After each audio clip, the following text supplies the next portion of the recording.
At dahil sinisipag ako ngayon guys, kaya eto si Ate Julie, maglilinis tayo. So, simple lang naman yung paglilinis guys. Pero everyday natin tong ginagawa.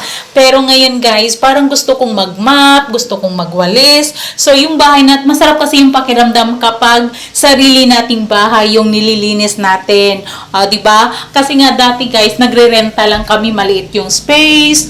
Tsaka yung mga gamit namin guys na parang halos wala na talagang natirang space para kung saan tayo pwede magtambay-tambay. So ngayon nakalipat na kami sa aming mismong tahanan guys. Ang sarap maglinis, maghugas ng mga plato, magaan sa pakiramdam, 'di ba? Kung sarili natin walang stress, wala tayong iisipin na renta. Kaya eto guys, naglilinis tayo dyan. Lalo na yung mga bata ay nasa school. So kapag nasa school yung mga bata, yun yung mga time na pwede tayong maglinis kasi walang istorbo. O diba? So ang tanging istorbo lang dyan is yung asawa ko dyan guys. O diba? So map lang tayo. Mamaya pwede nang matulog. So, yun yung mga ganap natin sa buhay na hindi matapos-tapos. Kapag malinis na yan, tapos dumating na naman yung mga anak mo, or kakain tayo, or prepare tayo ng para lunch natin, dinner natin. Yan guys, madumi na naman yan. At meron akong maraming mga labahan na nakatambak. Maraming yung mga gawain na hindi matapos-tapos. Yes, marami yan guys. Yun yung talaga ng parang part na talaga sa buhay natin bilang asawa na nasa bahay lang, bilang mga nanay, di ba? So alam talaga natin na hindi madali yung magiging papel ng isang nanay, pero bakit ang daming gustong maging nanay? Yun lang talaga. Ang daming gustong magiging nanay, tapos nagrereklamo sa mga gawain sa bahay. Diba? So, ang kagandahan dito dahil nga kapag tiles, tapos yung shiny yung tiles niya, ceramic, shiny, madali lang siyang linisan. Diba? So, ngayon guys, may konti kaming mga like issue, may sinasabi na meron daw parang anong tawag doon? Yung parang yung naiinggit, yes. So, sinusubukan yung relasyon namin guys, may naiinggit. Tapos yung asawa ko, nung isang araw, may nakita akong panty sa bag niya.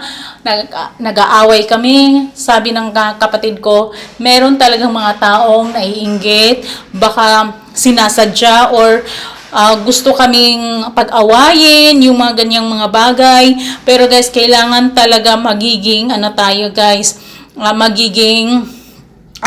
maging wais tayo, magiging matalino tayo. Dahil sabi nga ng asawa ko, hindi siya nagluloko sa akin, pero hindi ko rin alam, hindi ako sure. Wala rin namang CCTV na kung sino talaga yung naglagay ng panty sa bag niya. So may mga issue na ganun talaga sa mag-asawa guys. So yung hindi ako umuwi kasi ganun, nagtatampo din ako. Pero ngayon guys, dito na ako, balik na ako ulit.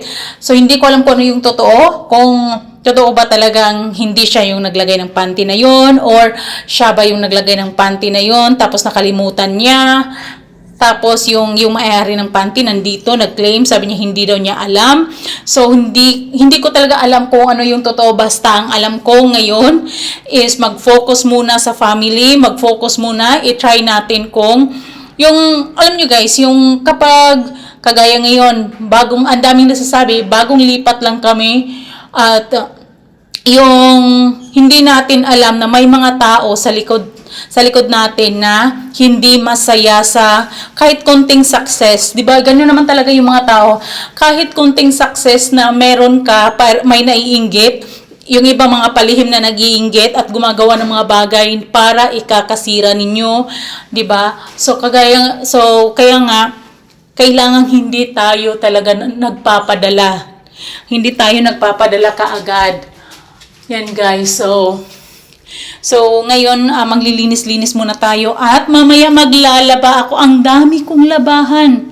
Yes, ang dami kong labahan. So, Ganyan lang talaga guys. Kailangan nating i-update or kailangan talaga nating alagaan yung at kung ano yung meron tayo. So ngayon, eto yung meron kami, yung sarili naming bahay.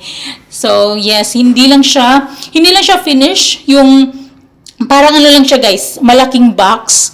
Parang ganun. Tapos, kapag may pera na, pwede nyo tong pagawa ng second floor para doon na matutulog, di ba? Ito din yung tulugan namin. Ito yung tulugan dito kami matutulog. So, parang isang malaking box lang siya, empty na box na may CR na, may laundry area, meron na rin siyang lababo.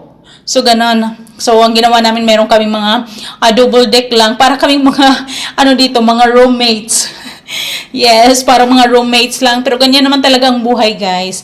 Parang, kapag hindi nyo pa kaya, kailangan nyo talagang makontento.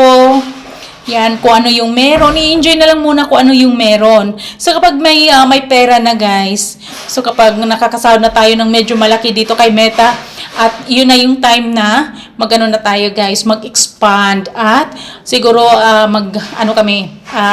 gagawin namin, pagawa namin ito ng second floor or yung kwarto dun sa taas para sa guys, para magiging maluwag na dito sa baba at magiging mas malawak, 'di ba? At marami tayong mga gamit na pwede na nating bilhin. So ngayon, hindi rin kasi pwede na bibili tayo ng mga malalaking cabinet kasi wala nang pwedeng paglagyan. Dalawa yung double deck dahil 4 yung mga anak ko guys. So sa isang double deck sila at yung sa isang double deck kami. Yeah, so ang nangyayari para kami ditong mga roommates pero happy pa rin. O diba? Happy pa rin. So sa mga taong naiinggit dyan at gusto kaming pag-awayin. So sige, go lang din kayo dahil inspiration nyo kami. Ganyan lang talaga yung buhay guys. Ganyan lang talaga ang buhay. Kailangan lang talaga natin itong i-enjoy. At huwag magpapadala sa stress. Pero may mga pagkakataon talaga na hindi natin maiwasan na yung mga stress na hindi na natin ma-handle. So pag tayo yung nasa part na tayo mismo yung kaharap yung mga pagsubok, paminsan-minsan hindi na natin din alam kung paano natin i-handle. So kaya nakakagawa tayo ng mga bagay na hindi maganda. Yung paminsan-minsan na kapag okay na tayo na parang pinagsisihan pero hindi na pwedeng ma-undo. 'Di ba? What is done can never be undone. So ganyan lang talaga ang buhay natin. Ayan, so linis-linis lang si Ate Jules. Enjoy ang life. Kaya kung kayo guys, wala kayong dati kasi na lagi lang kaming nagre-rent tapos may opportunity kasi na may nagsabi na meron daw ganito yung parang opportunity na magkakaroon ka ng bahay at lupa. Tapos, 3 years to pay. So, yan guys, matagal na yung offer na yon at ginrab namin. Kaya eto na guys, dito na kami sa bahay na namin. Ini-enjoy na namin yung mga pagkakataon dati na nagtiis kami konti para lang ma-fully paid namin ang bahay namin na to. So, kung kayo din gusto ninyong magiging maayos yung buhay ninyo, kailangan planuhin talaga. Yes, kailangan planuhin at hindi pwedeng puro plano lang. Dapat, natin yung plano natin. Simulan natin yung plano natin. Who knows, di ba? Magiging successful tayo. So, kagaya namin ngayon, so ito yung meron kami ngayon.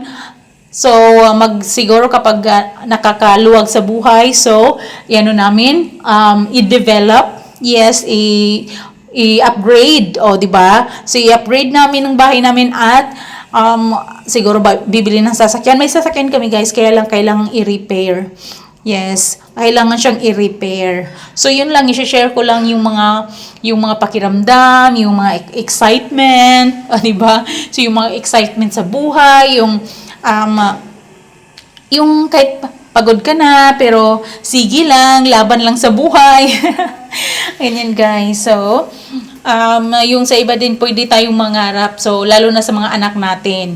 So, hopefully, in the future, meron tayong, like kami, hopefully, bago kami mawala, meron kaming mga naiiwang magandang alaala sa mga bata. At hindi lang alaala guys, yung kunyari bahay, di ba? 4 yung mga anak namin, so isa pa yung bahay namin. So, kung papala rin in the future, pwedeng dagdagan para walang problema yung mga anak natin